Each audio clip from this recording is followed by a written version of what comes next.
მოკლედ, დღევანდელ გადაცემას ვიწყებთ ძალიან საინტერესო თემით და ვფიქრობ აქტუალურით და იმ თემით, რომელიც არც თუ ისე ცოტა მამაკაცს აწუხებს, ან შეიძლება ცხოვრების განმავლობაში ერთხელ ან რამდენჯერმე განუცდია, ეს არის ერექციული დისფუნქცია.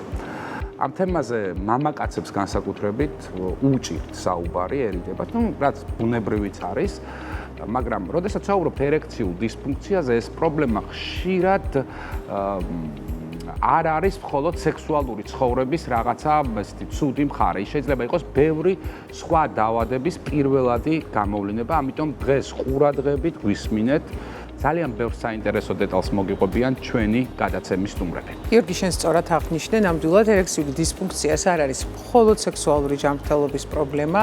შესაძლოა ეს იყოს პირველი სიგნალი გულსიზარდთა დაავადების მდგომარეობის ან ჰორმონული დისფუნქციის ან სხვადასხვა ჯანმრთელობის მდგომარეობების, რომელიც ასე გამოვლინდება და აუცილებლად ამ დროს არ უნდა მივაყურადოთ და უნდა მივმართოთ შესაბამის სპეციალისტს. აქვე ძალიან საინტერესოა, რომ ჩატარებულია ძალიან დიდი კვლევა და ნანახია, რომ მამაკაცებს ერთხელ მაინც თავიანთი სქესობრივი, ასე ვთქვათ, ცხოვრების განმავლობაში ერთხელ მაინც ქონიათ ერექციული დისფუნქციის ეპიზოდი. ეს ფსიქოემოციურად ნამდვილად რთულია. აუცილებელია, რომ ასეთ დროს მივმართოთ სპეციალისტს და არ მოხდეს პრობლემის გადავადება, ხო? შესაძლებელია ეს პრობლემა განვითარდეს ნებისმიერ ასაკში და დღევანდელ მედიცინას აქვს ამ პრობლემის როგორც დიაგნოსტიკის, ისე მკურნალობის ძალიან ბევრი, ძალიან ეფექტური გზა. ამიტომ პირველი და ყველაზე მნიშვნელოვანია სწორედ რომ რაღაც გარკვეული სტიგმა, რომელიც ახასიათებს ამ პრობლემას, ეს მოვაშოროთ და მამაკაცმა აუცილებლად დროულად მიმართოს ექიმს, იმიტომ რომ შეიძლება საერთოდ სექსის, ვთქვათ, სურვილიც დაიკარგოს და ამან თავისთავად კიდევ უფრო დაამძიემოს ფსიქოემოციური ფონიც და რა თქმა უნდა იმოქმედოს ცხოვრების ხარისხზეც. რატომ ვითარდება ერექციული დისფუნქცია? როდის არის აუცილებელი ექიმთან მიმართვა? რა გავლენას ახდენს სტრესი, ცხოვრების წესი და ქრონიკული დაავადებები ერექციაზე? ამ თემაზე სასაუბროდ გადაცემაში მოვიწვიეთ ფსიქოსექსოლოგი იოსებ შურღაია და GM Pharma საფთიაქო გაყიდვების მენეჯერი ჟანა მაღლაკელიძე.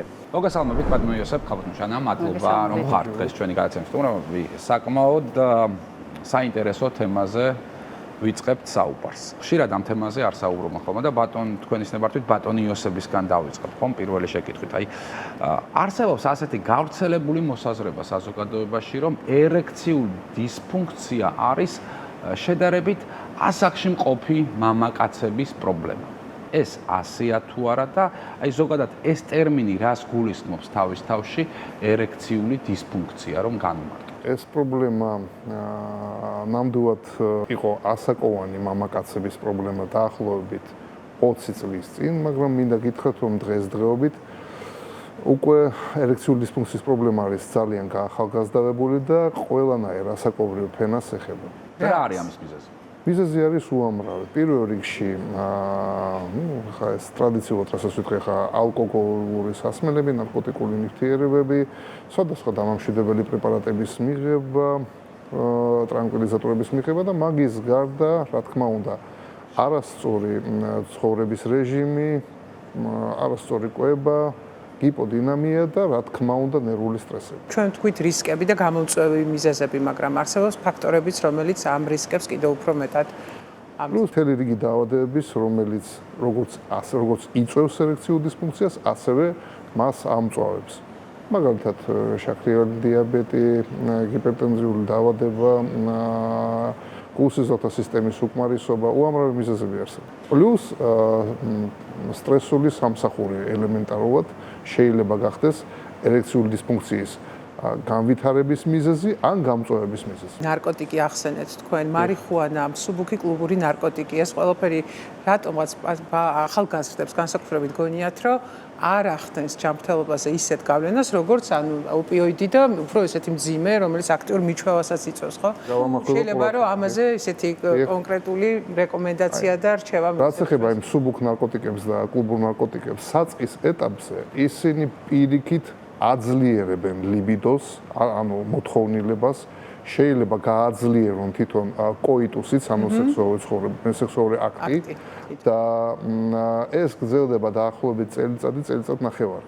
ამ დროს ადამიანი გრძნობს ეიფორიას და მათ შორის სექსუალურ ეიფორიასაც და გონია რომ ესე გაგრძელდება ესე გაგრძელდება თელი ცხოვრება, მაგრამ რეალურად წელიწადი 2 წელიწადში მაქსიმუმ უკვე იწყება პრობლემები. ხშირად შესაძლებელია რომ ეს პრობლემა იყოს ფსიქოგენური და ეხლა თქვენ აღნიშნეთ რომ ორგანული მიზეზებითაც შესაძლებელია იყოს განპირობებული და არის თუ არა შესაძლებლობა იმისი რომ გავარჩიოთ თქვათ პაციენტმა თვითონ გაარჩიოს ადამიანმა თვითონ გაარჩიოს რა არის ძირითადი გამომწვევი ანუ არის ეს რაღაცა ორგანული გენეზის თუ უფრო ფსიქოგენური პირველში მოდით დავახარისხოთ ანუ არსებობს უამრავი გამომწვევი მიზეზები ერექციული დისფუნქციის და ამიტომ გამოყოფენ ორ ძირითად ფორმას ეს არის ფსიქოგენური და ორგანული ანუ სომატური ორგანული შეიცავს შემდეგ ფორმებს ეს არის სიხსრღვოვანი ენდოკრინული ინტერორეცეპტორული მემკვიდრული კონსტიტუციონალური diencefaluri სპინალური პაციენტი ეხლა როგორ შეიძლება მიხვდეს პაციენტი რასთან აქვს საქმე როგორც ეგეთი ძალიან რთული არის მიხვდეს იმიტომ საჭირო არის გარკვეული გამოკვლევის ჩატარება ჩვენს კლინიკაში არის თელი დიაგნოსტიკური ალგორითმი შემუშავებული რის მიხედვითაც ჩვენ ვსვამთ დიაგნოზს არის ფსიქოგენური თუ ორგანული ერექციული დისფუნქცია მაგრამ დაახლოებით ეხლა რითი როგორ შეიძლება მიხვდეთ როცა პაციენტს თან და თან რაღაცა პერიოდის მანძილზე პოტენცია უკვე იტდება მან უნდა ვიფიქროთ უფრო ორგანულ მიზეზზე როცა აი ძლიერი ნერვული სტრესის ფონზე შეიძლება მოხდეს პაციენტს დაემართოს სექსუალური ფიასკო და შემდეგ არ აღდგეს პოტენცია ან გაუარესდეს თვითონ კოიტუსების ხარისხი ასეთ შემთხვევაში შეიძლება ვიფიქროთ ფსიქოგენურ ერექციულ დისფუნქციაზე მაგრამ რა თქმა უნდა ორივე შემთხვევაში უნდა მივმართოთ სპეციალისტს რომ დავადგინოთ ზუსტად რასთან გვაქვს საქმე. აი რა არის ერექციული დისფუნქცია? ჩვენს მაყურებელს რომ მქონდეს სწორი წარმოდგენა, აუცილებლად სიმპტომებზე გავუმახვილოთ ყურად. ახლა რასაც საუბრობთ, ეს არის ერექციული დისფუნქციის ერთ-ერთი შემადგენელი ნაწილი, ანუ იმპოტენცია, არასრული ან არამდგრადი ერექციის გამო პენისის საშუალო შეყვანის უუნარობა. ანუ უშუალოდ კოიტუსის ჩატარების უუნარობა. იმპოტენცია ძალიან სტიგმატიზირებული რაღაც არის. თვითონ ეგ ტერმინი იმპოტენცია ძალიან თრუმბულობს. სექსუალური აღმოაჩენს, რომ გარდა უშუალოდ კოიტუსის ჩატარების უუნარობის გარდა არსებობს კიდევ სხვადასხვანაირი სექსუალური დარღვევები. პირველ რიგში ეს არის ლიბიდოს დარღვევა, ანუ ლიბიდოს შესუსტება. ანუ სექსუალური ტოლვის შესუსტება, და სურვილის ტერმინი. არა მარტო შესუსტება, არამედ სურვილის გაქრობა. შემდეგ მოდის იმპოტენცია, ანუ უშუალოდ კოიტუსის ჩატარების უუნარობა, შემდეგ ნაადრევი ან ადრეული ეკულაცია, რითი განსხვავდება ეს ორი ტერმინი, ანუ ნაადრევი ეკულაცია ეს არის, როცა კოიტუსი თავდება ნაადრევად, ადრეული კოიტუსის დაწყებამდე, როცა ხდება ეკულაცია. და ბოლო ეს არის ორგაზმის პრობლემები, ანუ ორგაზმის არარსებობა, წაშლილი ორგაზმი, ანუ თვითონ სიამოვნების შესუსტება და მტკივნეული ორგაზმი. ამიტომ ამდენი პრობლემები გაერთიანეს ერთი ტერმინით ერექციული დისფუნქცია. აი ტერმინის ცვლილებასთან ერთად თუ შეიცვალა თვითონ სტატისტიკურად მომართვიანობა მამაკაცების და რამდენად ხშირად მოდიან ახლა მამაკაცები აღნიშნულ საკითხთან დაკავშირებით. დღესდღეობით სიტუაცია ნამდვილად შეიცვალა, სირცხვილის ფაქტორი გაცილებით უფრო ნაკლები არის. მოსახლეობაც უფრო განვითარდა ამ კუთხით და მეც მინდა მიუწოდო კიდევ ერთხელ პაციენტებს რომ როცა აღმოაჩენთ ამ კუთხით რაიმე პრობლემას ჯობს მიმართოთ სპეციალისტს. ასევე მინდა გაუსვა ხაზი, აი როდის უნდა მიმართოთ სპეციალისტს და როდის შეიძლება ჯერჯერობით შევიკავოთ თავი. ანუ როცა მამაკაცი ფიასკოს განიცდის ერთჯერადად ასეთ შემთხვევაში არ არის რა თქმა უნდა აუცილებელი მიმართოთ ექიმს, მაგრამ თუ ამას განმეორებითი ხასიათი და უკვე რამდენჯერმე პაციენტმა შეამჩნია რომ სიტუაცია არ არის ისე როგორც აქამდე იყო, ან სრული ფიასკო განიცადა, ასეთ შემთხვევაში რა თქმა უნდა დაუყოვნებლივ მიმართოს ექიმს. და მინდა გითხრათ რომ ხშირად ერექციული დისფუნქცია ეს არის როგორ ვთქვათ, აისბერგის წვერი, ანუ ზედანაწილი, იმიტომ რომ ერექციული დისფუნქცია იყოს უამრავი ორგანული დაავადებების ერთ-ერთი პირველი გამოვლენა. მე პირადად რამდენჯერმე მქონდა შემთხვევა, როცა ერექციული დისფუნქციის ფონზე პაციენტს გადავაგზავნე მე ენდოკრინოლოგთან და დაუდგინა შაქრიანი დიაბეტი.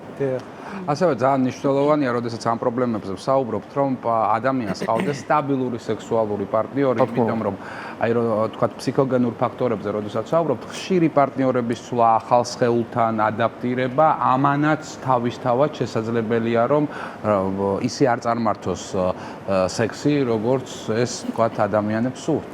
რა თქმა უნდა, იმიტომ რომ როცა ადამიანს არ აქვს სტაბილური სექსი, მას ისედაც შეიძლება კონდეს ერექციული დისფუნქციის დამახასიათებელი სიმპტომები, ხანგრძლივი პაუზები, რა თქმა უნდა, ხელს უსლის ჯანსაღ სქესობრივ ცხოვრებას. და მასტურბაცია შემთხვევაში რამდენად არის ხელშემშლელი ფაქტორი? ან აცვლებს სექსუალურ აქტივობას. ან პირიქით ხელშემწყობი ფაქტორი. ან ხელშემწყობი ფაქტორი. ისიც რა არის, ძალიან კაი შეკითხვა არის, მასტურბაცია არის გარკვეულწილად კომპენსატორული ფაქტორი, როცა ახლა მამაკაცს არ აქვს საშუალება რომ ყავდეს პარტნიორი, ну, აი დაუშვათ მეზღვაურია და 6 თვე არის ზღვაში, ან ჯარში იმყოფება, ან ისეთ პირობებში, სადაც შეუძლებელია ფიზიკურად გამოძებნოს პარტნიორი და მასთან კონდეს სექსუალური ურთიერთობა, ასეთ შემთხვევაში პერიოდულად მასტურბაცია აუცილებელიც არის. მაგრამ ხშირი მასტურბაცია უკვე იწვევს მიჩვევას და ასეთ შემთხვევაში შემდეგ უკვე ამან შეიძლება გამოიწვიოს მექანიკური ხასიათის ერექციული დისფუნქცია. ბატონო იოსებ, თქვენ ახსენეთ, რომ არსებობს როგორც ფსიქოგენური, ასევე ორგანული დისფუნქცია ერექციული. რამდენად განსხვავდება მათი მკურნალობა ერთმანეთისგან და რა არის ზოგადად მკურნალობის მეთოდები ერექციული დისფუნქციის დროს? მკურნალობის მეთოდები განსხვავდება, რადგან ფსიქოგენური ერექციული დისფუნქციის მკურნალობა გაცილებით უფრო მარტივი არის. ხშირ შემთხვევაში პაციენტისთვის საკმარისია მხოლოდ ერთი წარმატებული სქესობრივი კონტაქტი. და მის შემდეგ თვითდაჯერება აღდგება და ადამიანი თავისუფლად აღდგენებს სქესობრივ ცხოვრებას. რაც ეხება ორგანული ფორმის ერექციულ დისფუნქციას, ასეთ შემთხვევაში უნდა ჩაერთოს პროფილური სპეციალისტი. თუ არის ჰორმონული პრობლემები, უნდა ჩაერთოს ენდოკრინოლოგი, თუ არის სისხლძარღვოვანი პრობლემა, ანგიოლოგი და ასე შემთხვევაში კარდიოლოგი, განშედა. მკურნალობა, მაჩვენებელია პირველ რიგში ფსიქოგენური ერექციული დისფუნქციის და რა თქმა უნდა ორგანულის, აი ასეთ შემთხვევაში, აი რასაც ჩვენ ვიძახით, ერთჯერადი წარმატებული სქესობრივი კონტაქტი, ხო? ასეთ შემთხვევაში ძალიან ეფექტური არის სექს თერაპია. რას ნიშნავს სექს თერაპია? პაციენტი ფსიქოგენური ერექციული დისფუნქციის დროს ერთჯერადად და ორგანული დისფუნქციის დროს მრავალჯერადად ღებულობს ძლიერ მასტიმულირებელ საშუალებას, მათ შორის სილდენაფილის, სრულიად ძალიან მარტივად ამან შეიძლება გადაჭრას ეგ პრობლემა. 1 საათით ადრე ეროგრა და ყველაფერი რიგზია. იდეალურად. ხო, მოდი ჟანასთან გადავიდეთ შეკითხვით, უშუალოდ მედიკამენტზე რომ ვისაუბროთ. მოგესალმებით, მივესალმებით თქვენს მაყურებელს. ბატონმა იოსებმა ისაუბრა მომწურავად, რომ ეროგრა და ზოგადად სილდენოფილების ჯგუფი გამოიყენება ერექციული დისფუნქციის როგორც სამკურნალოდ, ასევე საპროფილაქტიკოდ. ეროგრა ქართულ ფარმაცევტულ ბაზარზე საკმაოდ წარმატებით იყიდება და ყველაზე ხშირად დასმული კითხვები, რომელიც ჩვენი მომხმარებლის მხრიდან არის, მე შევეცდები, რომ თავი მოუყარო ამ კითხვებს და პირველი კითხვა მაგალითად ასეთი იყო, ძალიან ხშირად დასმულ კითხვებს შორის, რომ როდის მიიღება ეროგრა? ეროგრა აუცილებლად მიიღება სქესობრივ აქტამდე, როგორც ბატონმა სასომ აღნიშნა, 30-60 წუთით ადრე. იწვევს თუ არა მიჩვევას ეს პრეპარატი, არ იწვევს მიჩვევას, ვინაიდან არის სილდენაფილი და გამოიყენება როგორც სამკურნალოდ, ასევე სიმპტომურად. რამდენი ხანი აქვს მოქმედება? ერთ-ერთი ესეთი მნიშვნელოვანი კითხვა იყო. 4 საათის განმავლობაში გრძელდება, თუმცა ინდივიდუალურ შემთხვევებში შესაძლოა, რომ 5-6 საათის განმავლობაშიც გაგრძელდეს და რას აკეთებს პრეპარატი? ეხმარება მამაკაცს ბუნებრივი ერექციის მიღწევაში ან მის შენარჩუნებაში. ალკოჰოლთან ყველაზე ხშირად დასმული კითხვა არის, რომ შეიძლება თუ არა ალკოჰოლთან მისი მიღება. რეკომენდაცია არის ასეთი, შესაძლებელია, მხოლოდ მცირე რაოდენობით.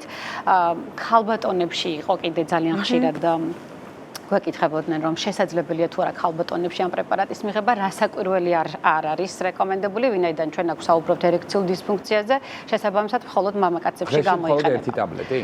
ერთი აბი სქესობრივ აქტამდე 30-60 წუთით ადრე. ესეც ძალიან მნიშვნელოვანია, ასე თვითნებურად მიღება ამ პრეპარატის რასაკვირველია არ შეიძლება. ამიტომ მას მიღების თავისი ჯერადობა აქვს და დრო, როდის უნდა მიიღონ ეს პრეპარატი. საკვებზე მინდა კიდევ გავამახვილო ყურადღება, ერთ-ერთ მნიშვნელოვან ფაქტორს წარმოადგენს ცხიმიანი საკვები, რომ ზოგადად სილდენაფილების მოქმედებას ცხიმიანი საკვები აქვეითებს, ასუსტებს და შესაძლოა, რომ სასურველი შედეგი არ დადგეს, ამიტომ ცოტა უნდა მოერიდონ ცხიმიანი საკვების საკვების მიღებას. მიუხედავად იმისა, რომ ეს პრეპარატი ხელმისაწვდომია ყველა აფთიაქში და გაიცემა ურეცეპტოდ, აუცილებელ გარემოებას წარმოადგენს ის, რომ თუ მამაკაც აწუხებს გულსიძახთა დაავადება, ან არტერიული ჰიპერტენზია, ან რაიმე სხვა ქრონიკული დაავადება, აუცილებელია რომ მიმართოს ექიმს. და ბოლოს შეთავაზებაზეც ვიტყვი, PSP აფთიაქო ქსელში ამ პროდუქტზე მიმდინარეობს 50%-მდე ფასდაკლება მთელი ზაფხულის განმავლობაში. რასაკვირველია მთელი საქართველოს მასშტაბით. დიდი მადლობა წარმატებებს გისურვებთ. მადლობა საინტერესო საუბრისთვის.